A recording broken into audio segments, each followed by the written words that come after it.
So I think I decided to go into real estate for a lot of reasons, but I'd always done sales. So when I got out of college as a theater major, which is totally different, I went into pharma sales. My mom was a pharmaceutical sales rep, and she was the first female manager. I've always been raised by, strong women. So I did pharma sales. I tried office supply sales. So I had that experience in sales, and I always liked it. And I thought about it, but I'd bring it up with friends, and they'd talk me out of it because it's not a set income. So I was nervous to ever do it. And then I guess one day I wasn't working, and I decided this is the right time. I had a lot of, I don't know, you kind of get to the point in your life where you're like, I don't like working for anybody else. I want to work for myself. And it's a lot of, I heard it was fun, and having family members that had done it, I was like, okay, I could do this. So I had a lot of fun at Lewis's real estate class. I went online. I had a list of real estate offices, classes I could take, and I thought, oh, well, that one's affordable. I'll take that one. I had no idea that it was going to be such a fun class. To be honest, it wasn't like he was referred. I went to the class. It was in person, which is the way I learned, and you can also do it online. And I went in, and there was maybe 10, 12 of us, and half that class I'm actually do sales with now. Andrea Castanetti, AJ Bruce, Kwame. There's a bunch of us that are still actively real estate agents. We all took the test right away. We all passed and went right into it, and we're all so happy we did it. Andrea is now a broker in Shrewsbury, and it just done a lot of charity and community service. So it's been really fun working with them, the people I took the class with, and working with Lewis. He was so nice. He was so supportive. When I had questions, he answered them.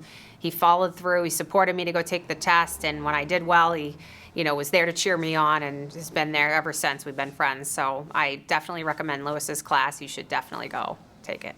So I joined Century 21 Commonwealth. I was referred to by my cousin, and that was a great experience. It was great training being with a bigger brokerage because, most people that have been there, realtors, a lot of them, each office, there's 22 offices with Century 21, now Berkshire Hathaway. So, brokers and realtors that have been in the business for a long time. The owner's a really nice person, and I, had a really great experience. But at some point while I was there, I needed to be closer to home. I have a family, and I just wanted more of a family type connection to the people I worked with, where I felt like, if I had a showing, my coworker, if I said, hey, do you want to cover for me so we could help each other out? I didn't feel like I had that with the bigger brokerage. Everybody, it's just so much bigger. Everybody's kind of working for themselves, and it just didn't have that family feel. So going with a smaller brokerage of 15 or less, I had that, and not as many fees with a smaller brokerage, so I liked that as well. And being paid on time, that would be good too. But yeah, so I've been really happy with the brokerage I'm at. My broker would take the shirt off her back for me, so it's been a really good experience. She showed up on my birthday with a giant cake for me, or things like that. I mean, you just don't get that when you're at a bigger brokerage. There's 25 people in an office, so and at that office they manage 3 offices at a time, so they essentially could have 75, 100 realtors that they're managing. I need to know that I can call up my broker and say, hey, I have a question, especially when you're a new agent, and they just are able to pick up, and they can help you through the process, answer the questions, and not feel like you're bothering them, When I got into real estate, I didn't know what to expect. I knew that real estate was going to have its challenges, and I was hoping I was making 6 figures out the gate, like everybody else. We all want to make good money, but I knew it was going to take a lot of work, but I didn't know that it was just going to take me a little bit longer to get going. Because I had the background and the connections, I thought, a lot of my friends will buy from me, and it'll be great. I've actually had more strangers and random cousins, and a lot of support in the most unexpected ways, just by following through with people just saying, hey, I was thinking about buying, and just walking somebody through the process. So it was just by being, staying connected, but just following through with the people that were at the time looking or thinking about it. And without being, annoying. But you definitely make mistakes along the way, and I've learned a lot. and I'm learning every day. There's always something new with every transaction. So, you just have to take the good with the bad. I think the tough part is it's unstable income. You just don't know. One month you could have a great month, and the next month you might not. So you have to kind of plan that out, where you put aside some money so that you can pay your rent the next month or your mortgage. But I love it because I have a family, so I wanted to be able to take my daughter to all her doctor's appointments, and she has epilepsy, so I wanted to be able to do that, and I wanted to make the soccer games, and I can just say, hey, I can meet you at 2 and 4, but at 5, I'm busy. So making it on my own schedule, still working with the clients helps, feel like it's fun to work for yourself. I don't want to go back and work for somebody else ever again. So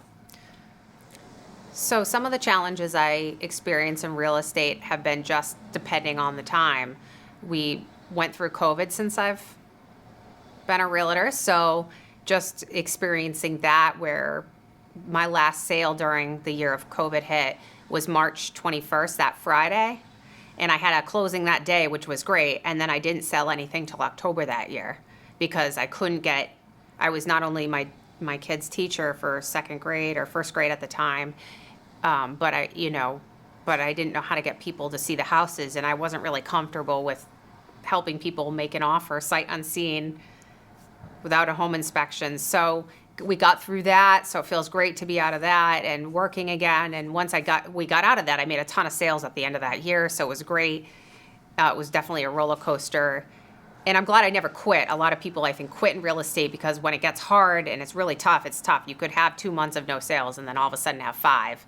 If you quit, you just never know what you're going to do. And I've just never really been a quitter. So I think that's the biggest thing to anybody that's looking to get into real estate is don't quit, because you can still do this no matter what. You can do it part-time, you can do it full-time. I think doing it full-time, you're going to bring in more business because you're just focused on that and you're not distracted. But I had a client. I found I helped her move out of her house she was renting, and it was tough because I ended up literally moving her, like helping her pack and things like that. And then she got a new job and broke her ankle and asked me to pick her up in New York. So I did. I went to the train station, drove down to the train station in Providence, took the Acela to Long Island, picked her up, drove her back because she broke her ankle.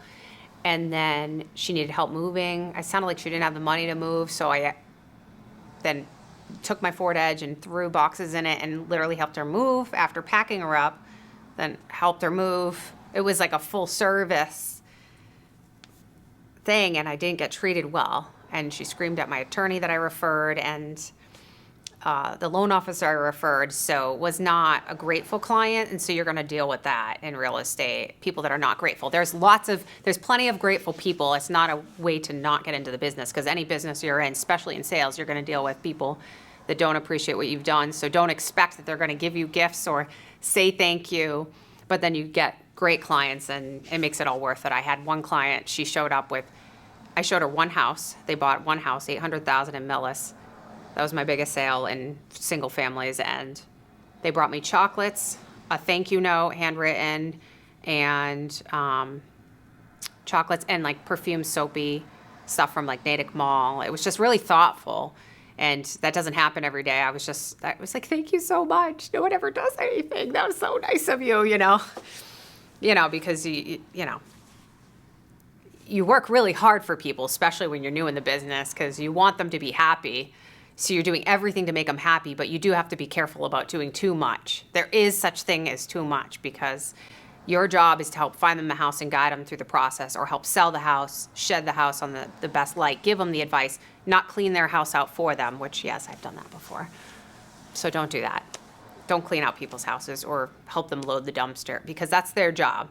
You just give them the people they need to get to help. So I have somebody for you to help clean out the house. I have somebody that can help you move, and just giving them the resources. You are the resource, which is nice, because then you're helping people with business.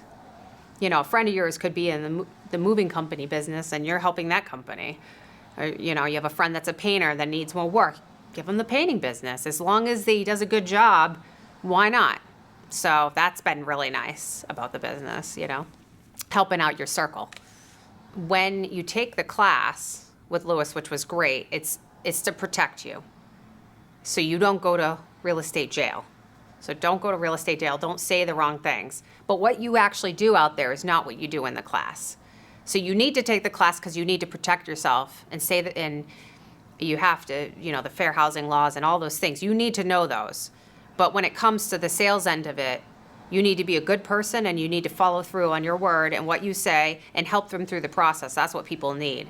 So when I first meet with, for example, a new buyer, I love working with new buyers because they have no clue what they're doing. So you sit down with them and you say, we got to talk about the process. You don't want to overwhelm them, so you start with small steps. Say, these are the first couple things we're going to do. First, you're going to go talk to a loan officer. I'm going to give you 3 names because you're supposed to give 3 names. So you give them 3 names and you say, talk to somebody, whoever you like, and get your pre-approval done. And then call me. And I will set you up on MLS and set you up to get listings sent to your email. So you give them step by step and you follow through. So a couple days later, did you get your pre-approval done? Yeah. Oh, shoot it over to my email. I'm going to need that for your offers.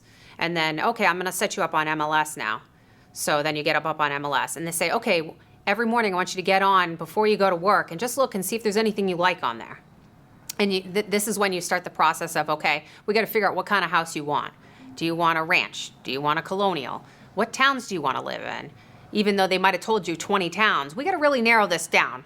You don't want to drive and show them 100 houses. You shouldn't have to do that. So it's just those things you learn as you go, and you get better at it as you do more and more sales. You get better at it, but just walking people through the process, making them feel comfortable, and so they don't feel alone either, and just calling them every week. Some people say, especially with the sellers, every day, because they want to know that you're working for them. They can cancel that contract at any time. All they have to do is send a letter and say, I don't want to work with you anymore. So it's just important to follow through and do what you say you're going to do, and don't over offer like I did when I helped the woman pack up our boxes and literally move her. It was too much to do. I have a family of my own. That's not my job. I should have given her somebody to help her with that, So it's just learning from those things as you go along, but yeah. I think the advice I would give to a brand new agent getting into the business is enjoy the process. You're always learning. Ask the questions. Don't be afraid to ask the questions, and don't give up. Because the day you give up, you just threw away all that work you did. So just keep going. There's going to be good days and bad, but it will pay out eventually. It's not like you're going to make 6 figures the first year, so just keep going. Work hard. I balance being a realtor and also being a mother by just writing out. I think the easiest way to keep organized is to I call it my old lady agenda book. So I have all my things that I need to do, but then each day, I take one of those notebooks with the lines, and I just write down all the things I need to do in order. So, 8 o'clock, I get up, I make my kids breakfast, whatever. Even every little small thing, but I even put self-time in there, and I think that's important, just self-care. So I'm going to work out at 9, 10 o'clock, I'm going to start making my prospecting calls, 11 o'clock, do follow-up emails.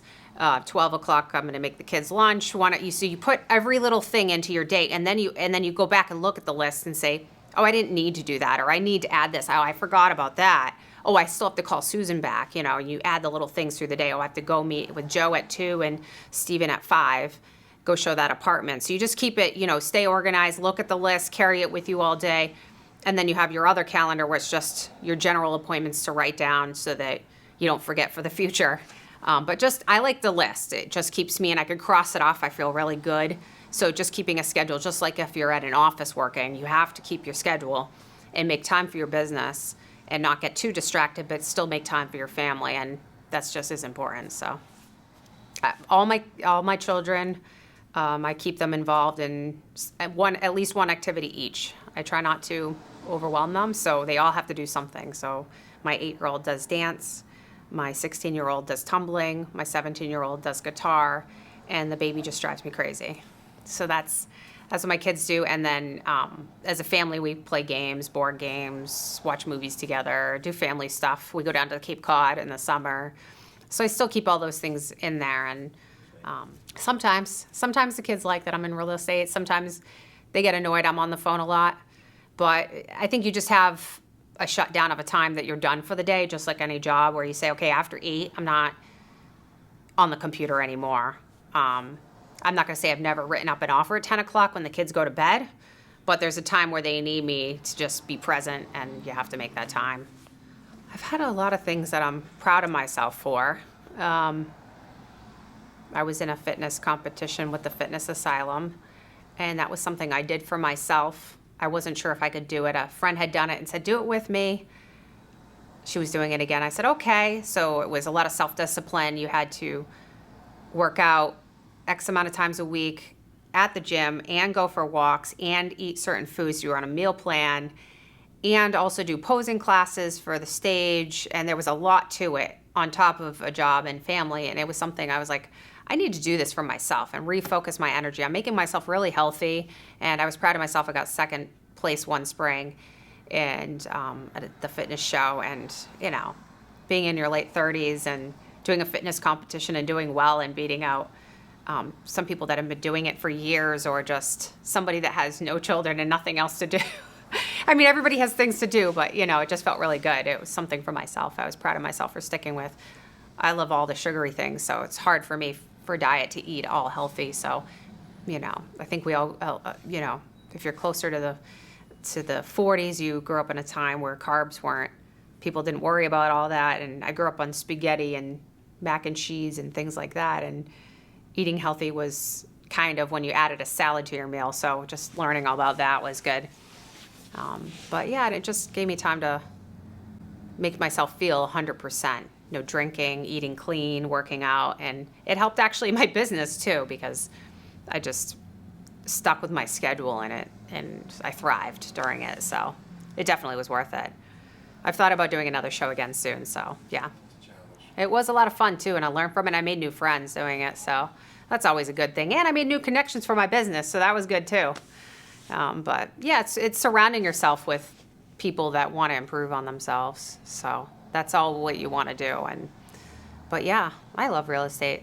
I wish I had done it right out of school. My broker got her license at 18. I wish I had done that. I think that's so cool. So I always I have 2 teenagers, so I tell them, you're going to get your license. I don't care what job you do, have your real estate license. It's so much fun. And you can make some money and pay down your student loans through after school, I love that I got my license. I love that I took the class with you. I had a lot of fun during the class. I made friends during the class, and then when I went after it full throttle, and I'm proud of myself for doing that.